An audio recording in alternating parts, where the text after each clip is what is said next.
Good afternoon, everyone. This is Dr. Bhupesh from Dr. BKM Institutes, and we are going to discuss this writing, which we have discussed so many times. But this is such a special letter that I don't want to miss this letter ever. मतलब I always think कि ऐसा letter शायद आएगा, शायद कभी नहीं आएगा. लेकिन this letter is such an important letter to understand data selection. कि data selection का मतलब क्या है? What मतलब दिन रात हम क्या बातें करते हैं कि data selection करो, word count को control करो. तो ये सारी बातें क्या है? तो यही आपको बेस्ट बताना है. Using the information the right letter to the director aged care assessment team. तो ये बहुत इंपॉर्टेंट वर्ड है कि भाई एज्ड केयर असेसमेंट टीम यानी एज्ड, जो एज्ड लोगों को केयर देते हैं, यानी ये तो पक्का होगा जो पेशेंट को मैं रेफर कर रहा हूँ वो पक्का एज्ड है. Then second thing assessment. तो असेसमेंट करने वाले लोग हैं. तो हमें बताना है क्यों. तो लास्ट मैंने हमेशा बताया टुडे विजिट में कंसर्न्स होते हैं. तो टुडे विजिट के कंसर्न्स क्या हैं कि provided there are no complications the wound will heal. You consider that Jim and Dorothy, तो दो बंदे हैं, need to be assessed for further ongoing assistance in managing the house, garden, shopping and preparation of cooking. तो यानी आज का जो letter है हमारा वो मेडिकल बेस्ड लेटर नहीं है. एज्ड केयर असेसमेंट टीम को क्या करना है कि अब उस पेशेंट की कंसर्न क्या है कि वो अपने घर को मैनेज नहीं कर पा रहे हैं, गार्डन को मैनेज नहीं कर पा रहे हैं, शॉपिंग को मैनेज नहीं कर पा रहे हैं और कुकिंग नहीं कर पा रहे हैं.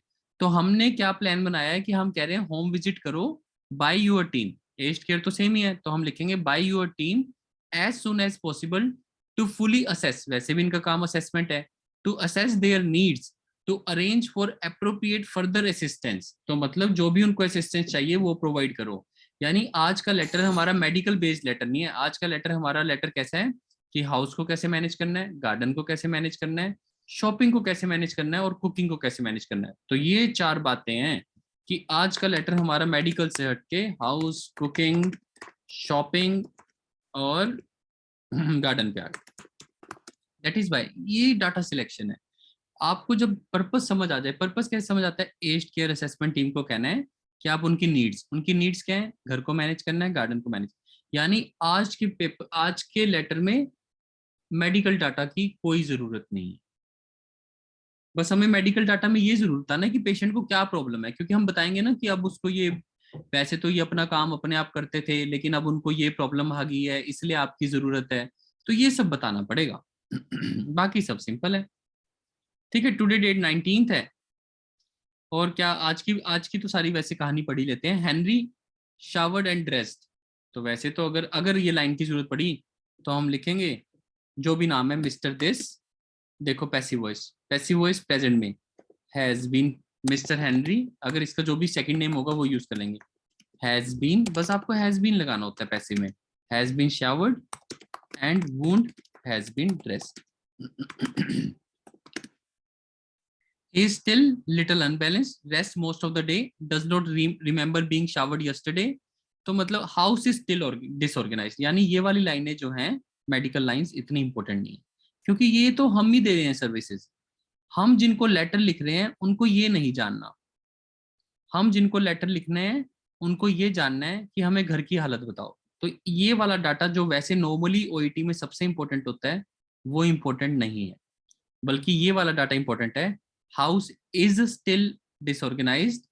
Washing has piled up in the bathroom. मतलब जो क्लॉथ है वो धुल नहीं रहे हैं, वो अपने आप हो गए हैं. तो पैसिव नहीं बनाना, सिर्फ हैज लगाना है प्रेजेंट में. हैज के साथ थर्ड फॉर्म, सिर्फ हैज लगाना था. हाउस इज स्टिल डिसऑर्गेनाइज्ड, यहाँ पे सिर्फ आपको इज लगाना था बस.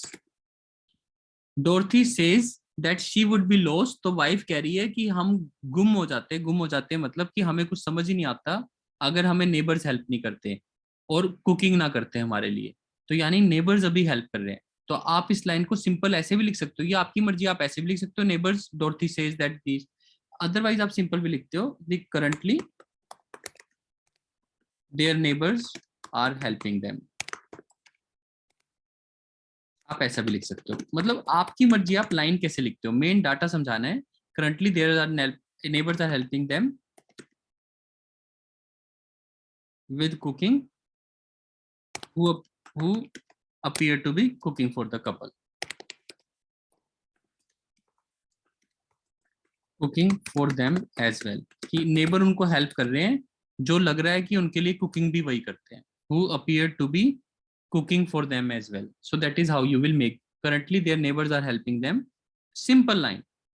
जो लग रहा है, ये तो यही रखा है, जो लग रहा है. आप अगर as well नहीं लगाना चाहते, who also appear to be cooking for them, तो आपको as well की जरूरत नहीं पड़ेगी. सेम लाइन लिख दो. तो बेसिकली क्या हो रहा है इस लेटर में कि पेशेंट को कुछ हो गया होगा, अब वो अपना काम नहीं कर पा रहा, ना उसको कुछ याद आ रहा है, तो उसको अब एज्ड केयर असेसमेंट टीम वालों की हेल्प चाहिए, जो असेस करने आए कि उनकी क्या क्या जरूरतें हैं और उनको उन जरूरतों को असिस्टेंस दे, जैसे कि गार्डन को मेंटेन करे, हाउस को मेंटेन करे, शॉपिंग करे. तो ये लेटर है आज का. तो टुडे विजिट तभी कहता हूँ सबसे इंपॉर्टेंट विजिट होती है. तो 19th is the today visit. Date यहाँ पे गलती से गलत दे रखी है, तो इस डेट को प्लीज ठीक कर लेना. वैसे यहाँ पे 19th आना चाहिए. So read the case notes. हम एक नर्स हैं Blue Skies home nursing centre. जहां पे होम वर्ड आ गया, इसका मतलब हम भी होम विजिट ही करते हैं पेशेंट के पास.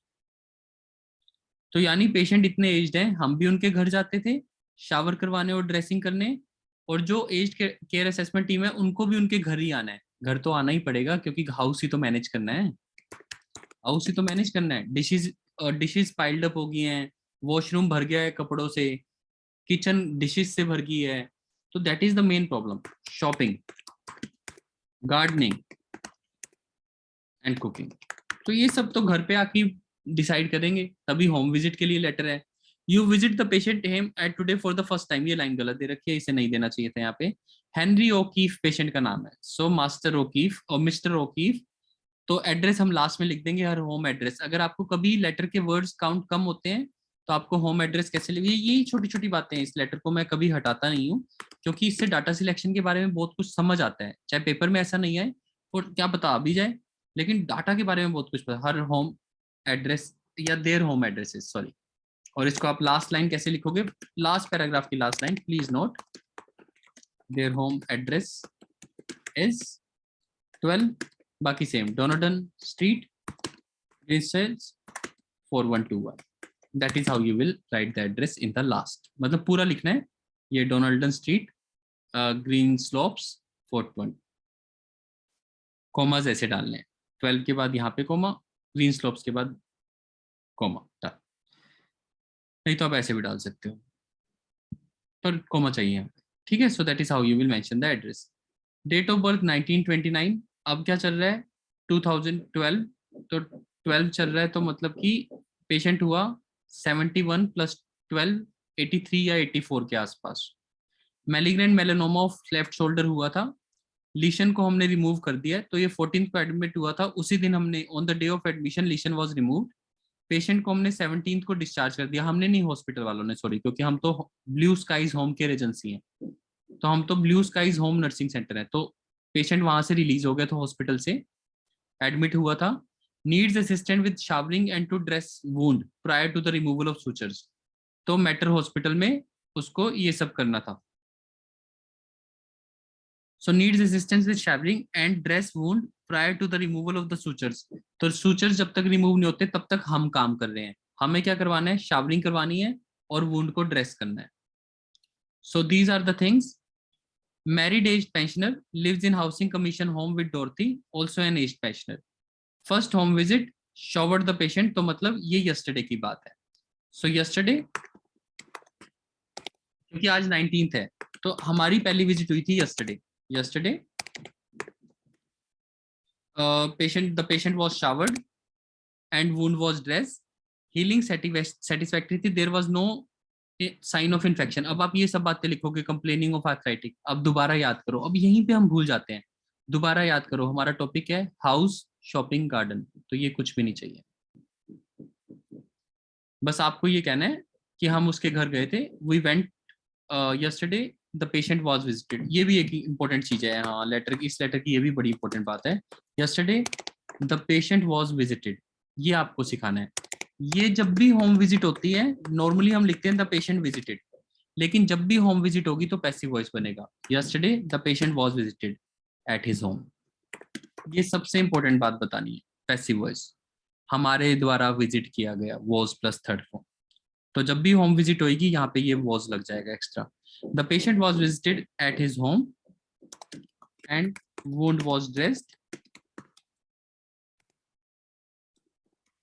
and showering was done. Wound was dressed. अगर अलग से लिखना है also he was assisted with showering. बस इतनी सी बात लिखो. इसके अलावा जो काम की बात है डाटा सिलेक्शन में वही लिखो. काम की बात क्या है? His wife was concerned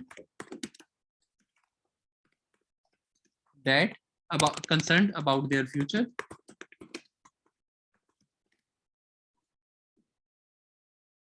And told that she will be 83 in August. अब ये सेकंड मोस्ट इंपोर्टेंट बात, यस्टरडे की बात है तो ये सब कुछ पास्ट में करना पड़ेगा. टेल का बन जाएगा टोल्ड. ये सबसे इंपॉर्टेंट बात है. विल का बन जाएगा would. Also she told that Henry. Has का बन जाएगा had not been himself since the surgery. and kept on forgetting things. तो कीप की जगह आ जाएगा kept. ये समझना है, बस पास्ट को पास्ट में लिखना है. Also she found its difficult to manage the garden. तो इसके साथ साथ उसकी वाइफ ने ये भी बताया कि गार्डन को मैनेज करना मुश्किल है. तो आपको इस लाइन को आराम से आप ऐसे लिख सकते हो. Also she reported that now that they are finding it difficult to manage the garden. अब सबसे इंपॉर्टेंट बात आपको बता रहा हूं, जैसे ही आप पास्ट विजिट का पढ़ोगे और यहाँ पे आर पढ़ोगे, इसको अपने आप वर्क कर देना. सिंपल. क्योंकि वो कल बता रही थी कि उनको दिक्कत आ रही थी गार्डन को मैनेज करने में. Manage the house and garden. बस अपने आप पास कर देना. आपको इतने ज्यादा मार्क्स मिलेंगे इस चीज के. इसे इनडायरेक्ट स्पीच बोलते हैं, नरेशन. पास्ट में सब कुछ पास्ट हो जाता है. ऑल्सो उसने इन्फॉर्म किया, हमने रिपोर्टेड वर्ड यूज कर लिया. Also she inform that their neighbours were helping them for shopping. Past में सब कुछ पास्ट हो जाएगा. बिना सोचे पास कर देना प्लीज, क्योंकि ये इनडायरेक्ट स्पीच होती है. With helping with shopping, were helping with shopping, जो भी वहां लिखा है. Kitchen and bathroom were disordered, तो वर लगाना है सिर्फ. And they had trouble in cleaning towels. और टुडे विजिट आपको पता ही है, टुडे विजिट सब कुछ प्रेजेंट में आ जाएगी. तो बेसिकली अगर मैं इस लेटर का पर्पस लिखना चाहूँ और आपका काम बिल्कुल आसान करूँ, तो आपको मैंने अलग अलग तो बता दिए, प्लीज लिख के देखना. लेकिन अगर मुझे इसका पर्पस निकालना है तो purpose would be a great thing, है ना. मैलिग्नेंट मेलानोमा था, रिमूव कर दिया. So this letter is being written. Please अच्छे से देखना. रिगार्डिंग मिस्टर ओकीफ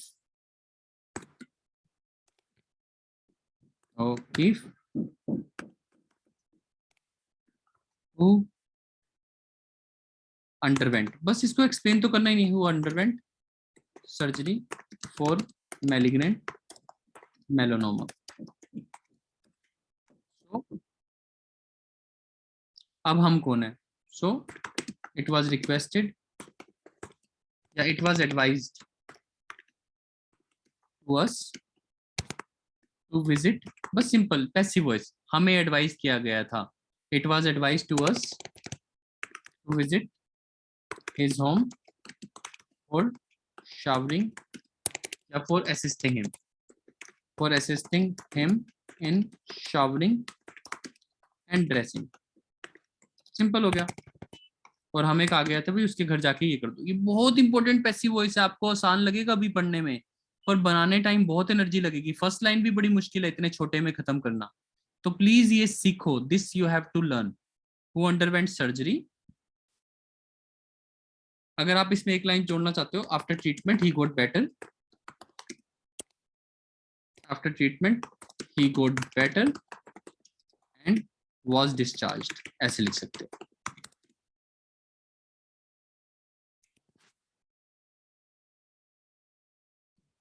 अब उसके बाद आफ्टर दैट, अब कनेक्टर्स ये लगना चाहिए कि उसको डिस्चार्ज कर दिया था. अगर आप कहना चाहते हो डिस्चार्ज कर दिया था ऑन 17 मार्च. अगर आप बिल्कुल अच्छा लिखना चाहते हो, अगर कहानी को पूरा करना चाहते हो कि underwent surgery for malignant, after treatment he got better and was discharge on 17. अब दो बार आफ्टर अच्छा नहीं लग रहा तो यहाँ पे लिख देते हैं देन. इसका मतलब भी सेम होता है. देन का मतलब उसके बाद. Then it was advised to us to visit his home for assistant showering.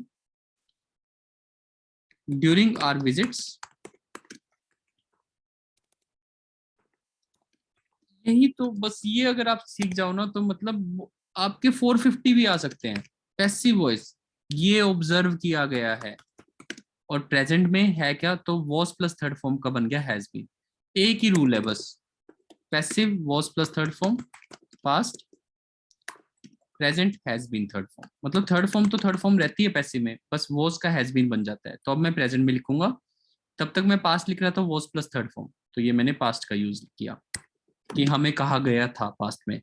अब हमने विजिट में ये ऑब्जर्व किया है का मतलब present. During our visit it had been that he and his wife Mrs. Dorothy or Mrs. O'Keefe both are very aged and they are unable to take care of themselves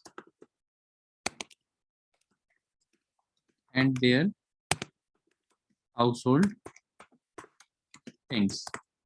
वो care नहीं कर पा रहे हैं अपनी भी और अपने घर की भी। So you are requested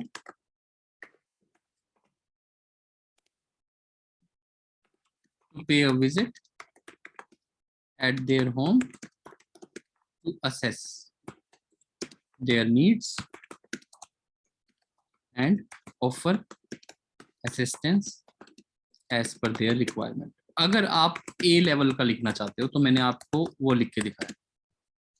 passive voice के मार्क्स होते हैं, तो दिस इज, अगर आप ये सीख सकते हो तो you can do anything. This letter is being written, passive voice लिखा जा रहा है। जिसने सर्जरी करवाई अपने आप, ये एक्टिव में है इसलिए second form, who underwent.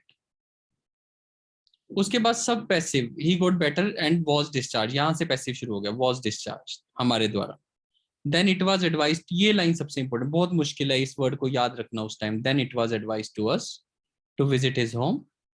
During our visit it has been observed that, that word miss हो गया, कि he and his wife Mrs. Dorkeef both are very aged। By chance इधर आ गया, मैं इसको ठीक कर देता हूँ। Both are very aged. Please जब आप इसको, समझना नहीं है, देख के 3-4 बार लिखोगे तो ये चीज आपके माइंड में फिट हो जाएगी। जब तक आप लिखोगे नहीं 3-4 बार, ये फिट नहीं होगा। अगर आपको इतना अच्छा लिखना है जैसा ये, अगर आपको अच्छा लग रहा है लिखा हुआ, मतलब मेरा तो काम है, I am an OET mentor, तो मेरे को ऐसे लिखना बहुत अच्छा लगता है। अगर आप भी ग्रामर पे ऐसी कमांड बनाना चाहते हो और इतना अच्छा लिखना चाहते हो, वो आपकी इच्छा। और आई होप आपको अच्छा ही लग रहा हो, वो मैं आपसे अभी रिकॉर्डिंग के बाद पूछ लूंगा। लेकिन I hope they are unable to take care of themselves, क्योंकि पर्पस क्लियर हो गया कि ट्रीटमेंट हुई, सर्जरी हुई, 17 को डिस्चार्ज हो गया। देन इट वाज एडवाइज्ड, तो हमारी विजिट में हमने ऑब्जर्व किया कि वो तो केयर नहीं कर पा रहे हैं अपनी और अपने घर की। So they you are requested to pay a visit at their home, ताकि आप उनकी नीड्स को देख सको। और ऑफर वर्ड को यूज किया, and offer assistance as per their requirement. तो ये सारे वर्ड्स ऐसे लगता है कि मतलब लिखे इसलिए हैं कि I want to get a very superior grade. फिर simple, Mister O'Keefe, second paragraph, is 83 year old, his wife is 84 year old. ये सब बातें आप लिख सकते हो छोटी मोटी। फिर इसी में लिख सकते हो यस्टरडे, अगर छोटा बन रहा है सोशल हिस्ट्री तो इसी में लिख दो, 3 पैराग्राफ बना दो। Yesterday he was yesterday he was visited at his home for showering and dressing। बाकी पैराग्राफ मैंने आपके लिए लिख दिया था। It was observed that he could not do anything, जो भी उसकी वाइफ ने बोला था। या फिर सीधा ही लिख सकते हो, his wife reported that they would be lost अगर neighbors हेल्प नहीं करेंगे। वो सारी लाइनें वर्क करके लिखनी है जो मैंने आपके लिए लिख दिया था। देन ये today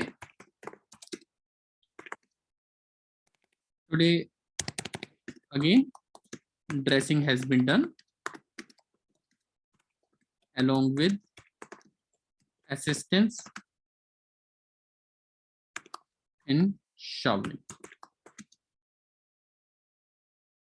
Dressing has been done along with assistance in showering। अगर जरा सा भी लगेगा dressing has been done, full stop, कुछ भी अजीब लगता है उसको तोड़ दो, along with this assistance in showering has been given, assistance दे दी गई है, तो पैसिव वॉइस जितने बनाओगे उतने मार्क्स पड़ेंगे।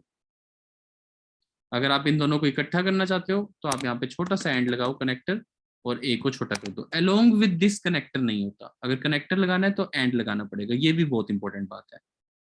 ये सारा पास्ट में लिखना है, ये इंपॉर्टेंट बात है। अगर सोशल हिस्ट्री मेडिकल हिस्ट्री छोटी है तो इसी विजिट में डाल दो यस्टरडे, मतलब अलग पैराग्राफ मत बनाओ। Today again dressing has been done, along with this assistant showering has been given. It has been observed again that house is still disorganized, washing is piled up, जो भी washing is piled up in bathroom, जो भी लिखा था सब कुछ इसमें। अब फोर्थ पैराग्राफ इसका बनाओगे, now the couple is concern, ऐसे वर्ड यूज करना। आप दे भी लिख सकते हो बार बार, लेकिन आप अच्छा लिखना चाहते हो, now the couple is concern about managing their house. That is how you write, कि टाइम के साथ चलो, अच्छे थॉट्स अपने आप आएंगे। House, garden, also they have या they are worried about their shopping and cooking, so it is requested to your team to pay a visit at their home and to assess their needs and following their assistance. Please note, ये line भी मैंने आपको बता दी, their home addresses. So that is how you write. This is the best way of writing. Now this is a good complete letter. अगर आपको marks लेने हैं तो इस पे मास्टरी करनी पड़ेगी, इन दो चीजों पे। पैसिव, कोई भी काम जो हमारे द्वारा होगा वो वाज प्लस थर्ड फॉर्म, कोई भी काम जो प्रेजेंट में हमारे द्वारा होगा वो हैज बीन थर्ड फॉर्म। और एक लेटर को लिखने में बस इतना ही टाइम लगता है। अगर आपकी ग्रामर पे कंट्रोल आ गया ना, तो आपके पास पेपर में इतना टाइम होगा कि आप अंदाजा भी नहीं लगा सकते, कि 45 मिनट्स मिलते हैं आपको पेपर के लिए। ट्रस्ट में, अगर आपका ग्रामर पे पूरा कंट्रोल है ना, तो आपको लगेगा कि आप 2 लेटर लिख सकते हो इतने टाइम में। You have that much time. अगर डाटा सिलेक्शन नहीं समझ आएगा, आप डाटा सिलेक्शन को टाइम दे सकते हो। सिर्फ आपको ग्रामर पे कंप्लीट कंट्रोल बनाना है।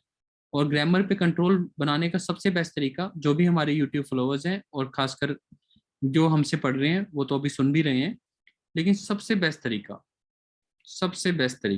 ऐसे करो,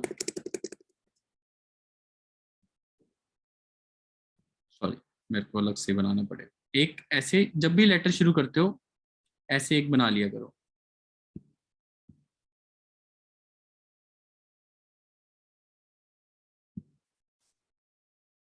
लेटर शुरू करने से पहले ये चार्ट बना लिया करो अपनी कॉपी पे। अगर आपका पेपर है तो पेपर पे भी बना देना। पक्का, मतलब बिल्कुल बनाना है। पास्ट,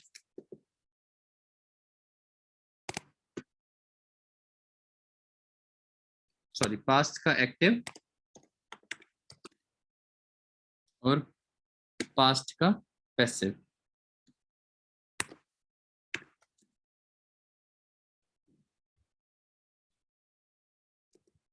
एक्टिव में सेकंड फॉर्म, बस इसको पहले ही लिख देना पेपर में।